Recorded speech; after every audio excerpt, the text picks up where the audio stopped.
I've been conducting interviews on a regular basis और कई PIQs जब मैं इंटरव्यू से पहले देखता हूँ कैंडिडेट्स की तो ऐसा लगता है कि शायद ये कैंडिडेट बहुत अच्छा निकलेगा इंटरव्यू में.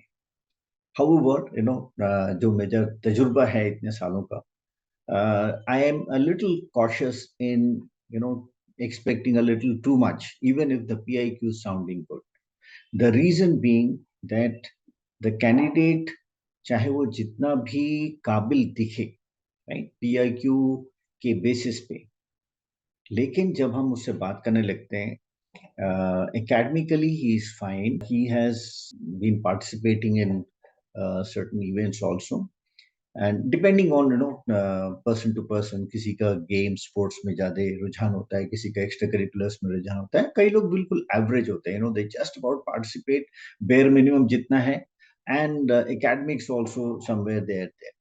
But what is most astonishing, जो सबसे ज्यादा जिससे दुख भी होता है, is that the candidate is lacking in the interest.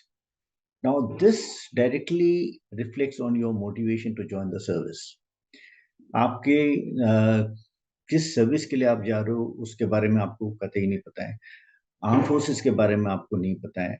किस तरह की लाइफस्टाइल होती है, क्या क्या ऑप्शंस हो सकते हैं, आपके एनवायरनमेंट में क्या हो रहा है, उसके बारे में कोई भी आपके जो है रुचि नजर नहीं आ रही है.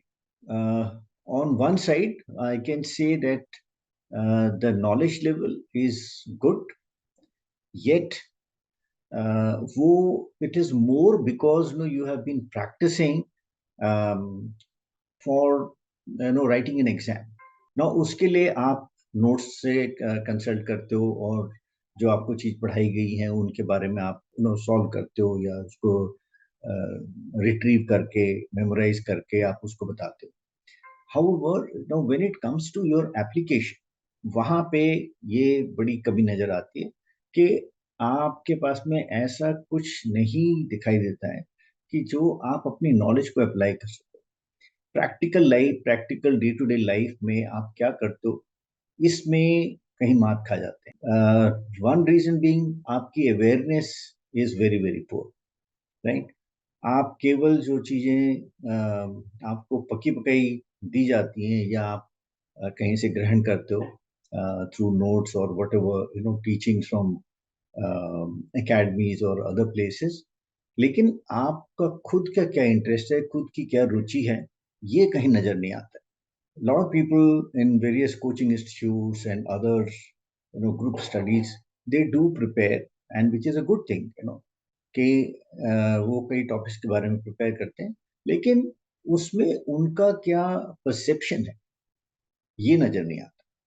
Because it is again, just memorizing certain facts कि इजराइल पैलेस्टीन में युद्ध हो रहा है, उसका क्या इम्पैक्ट पड़ रहा है, भारत के ऊपर उसका क्या इम्पैक्ट पड़ रहा है, या उसका क्या सोल्यूशन हो सकता है, इस चीज के बारे में ऐसा लगता नहीं है कि कैंडिडेट बिल्कुल भी दिमाग लगा रहा है. So my suggestion to the aspirants is that it is not merely important to know the facts that are happening, the events that are happening, but what is the implication of them, right? So you got to reason out. तो ये यहाँ पे हम केवल ना आपकी awareness देख रहे हैं कि आपको चीजें पता है कि नहीं पता है, हम आपकी रीजनिंग भी चेक कर रहे हैं. आपका किस तरह से आप एनालाइज करते हो चीजों को, वो हम चेक कर रहे हैं.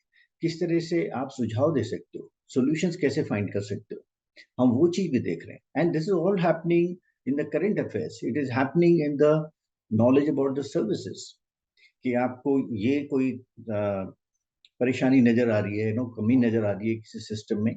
सो what do you think can be the solutions?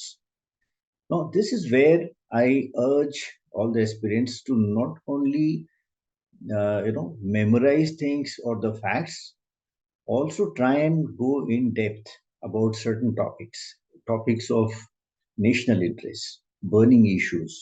तो उनके बारे में आप अच्छी तरह से सोचो, विचार करो, उसके सॉल्यूशंस ढूंढो, उसका क्या इम्पैक्ट पड़ता है, उस चीजों को आप you should be able to discuss this. ठीक है, तो ये चीजें अगर आप करोगे तो I think that makes a better impact rather than just memorizing the things. And ये अक्सर देखते हैं वेरियस कोचिंग इंस्टीट्यूट्स और इस तरह के ग्रुप्स जहाँ पे होते हैं, इकट्ठे पढ़ाई होती है और वही चीज चार लोग बताते हैं, चाहे उसका टेक्नोलॉजी में इंटरेस्ट बिल्कुल नहीं है, लेकिन कैंडिडेट बोले यहाँ पे ऐसे ऐसे करके हुआ. Now, for the person who has an interest in technology, yes, if he's talking about it, by all means, it makes a lot of difference. He can answer few other things also because he has interest. लेकिन अगर किसी का interest नहीं है, लेकिन ऐसी news आ गई है और वो खाली एक उसको मेंशन कर रहा है, this is what has cot my attention, I think that is not enough. So learn about the important issues, burning issues, important matters that concern the nation, both domestically, internationally, right? और उनके बारे में आप you should be able to discuss, you should be able to suggest what can be the solutions, right? So we are also looking at what is your perspective of things. It's not merely knowledge of things, it is your perspective, what is your take. Now this is unique, this is unique to each candidate. तो मैं suggest करूंगा कि आप अपने perspective से, अपने नजरिए से देखो चीजों को, और you should be able to reason out, you should be find able to find solutions, suggest solutions, right?